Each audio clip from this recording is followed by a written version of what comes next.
We are so excited today to have Patti Stanger with us from the hit Bravo TV show Millionaire Matchmaker and the author of the book, How to Be Your Own Matchmaker, 8 Easy Steps to Attracting Your Perfect Partner. Well, we're so glad we got you. Yes. Honestly, Elsa is like, you're her idol, basically. Oh, Really? that's so sweet. Yes. Thank you. Because I watched your show, obviously, like who doesn't want to date a millionaire? So You should have big aspirations of shaking one really down. Put me on for like dating rich. Like I know that makes me sound like such a gold digger, but it really, I was like, I have to date rich. Well, I mean, obviously, I don't think there's a gold digger. I think a lot of women struggle with their financial identity because when you start making money more than the man, you become the alpha and they become the beta. And it is a really rough city. I do not agree with it. I know a lot of people are going to scream at me that I'm old fashioned.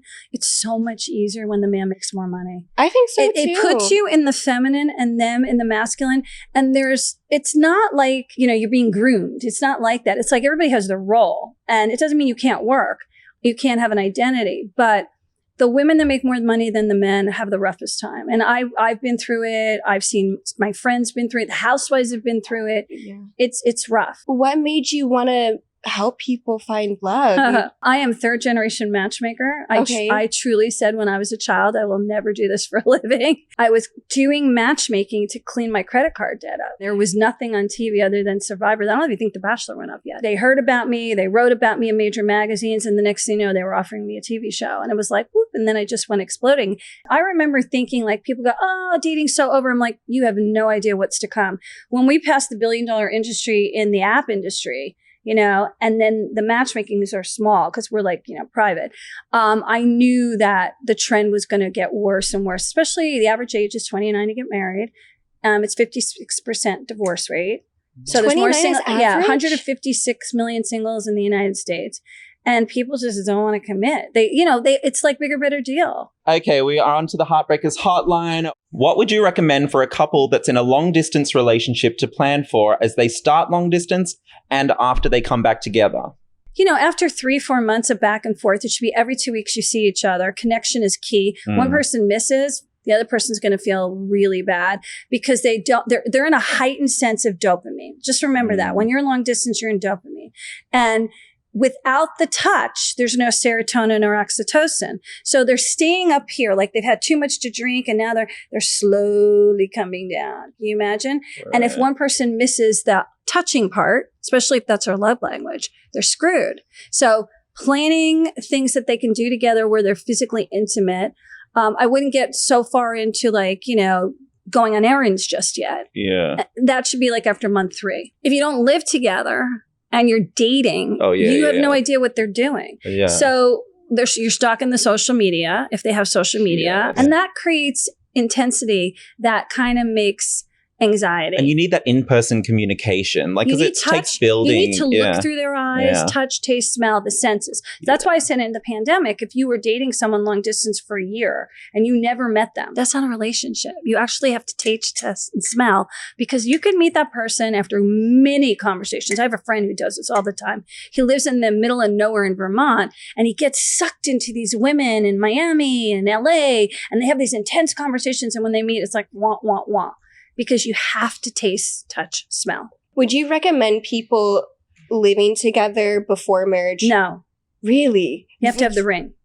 Okay. But you don't really know someone until you're living with them, though. You have to have the ring. They're so annoying when you live with them, though. It's a sign of respect. You have to have the ring. Now, great, when you're in college, you're not going to be able to do it. But over 30, you have to have the ring. 20s are for fun. Yeah. 29, you go through your Saturn return, you get serious about life. Now you're thinking about babies and marriage and staying home. So for the men have home court advantage right now. They have the DMs, they got, they're watching the porn, they're doing Instagram, and they're getting online. There's more men online than women though. That's a good advantage for us. But what kind of men are online? So the point of the story is you need to tell a guy, I'm old fashioned. If you want me, you're going to have to XYZ. Yeah. You're going to have to, my last relationship, even though we didn't end up together, he said to me, we'd have to live together first because he had been divorced. I said, great, but I'm old fashioned. He goes, don't worry, you're getting a ring. So it's a sign of respect and commitment. What if you get a shut up ring? A shut up ring does not have a date, a time, the parents going. The men that give a shut up ring really don't want to get married at all. So why would you want to push someone who doesn't want to get married That's to you? true. So you really, it's about you. It's not about them. All the relationship shit comes back to you. How do you feel? Are you being respected or cherished? So when we were children growing up as women, we were taught to give. We were never taught to question anything. This is how women are raised in this country, and other countries even worse because they're way more subservient than we have freedom here, even though we don't make equal pay for equal dollar. And so when a guy comes in and love bombs you and says, "Hey, you're the one, let's go," we just go, okay, that's what he is. We don't sit there and go, okay, how do you know you really love me? And we don't question it because we're riding the Cinderella fantasy. Oh, yeah. And then when it crashes, you look back and you go, wait, I didn't really see that. What happened? And it's because we don't ask questions. Everyone has a mantra where the parents, whether it's the primary caregiver, the aunt, the uncle, the grandparent, or the mother or the father, because we don't know what their situation is, and programmed you. And that is the trajectory you've taken your whole life. That's why your relationships don't work. And if you can fix that program, you can be whole and you will then find whole love. Drew Barrymore recently revealed that she turned to you for help after her 2016 divorce to get back on the dating scene. You've worked with a lot of famous people. What is that like? It's nice. I didn't charge her. I only gave her one date.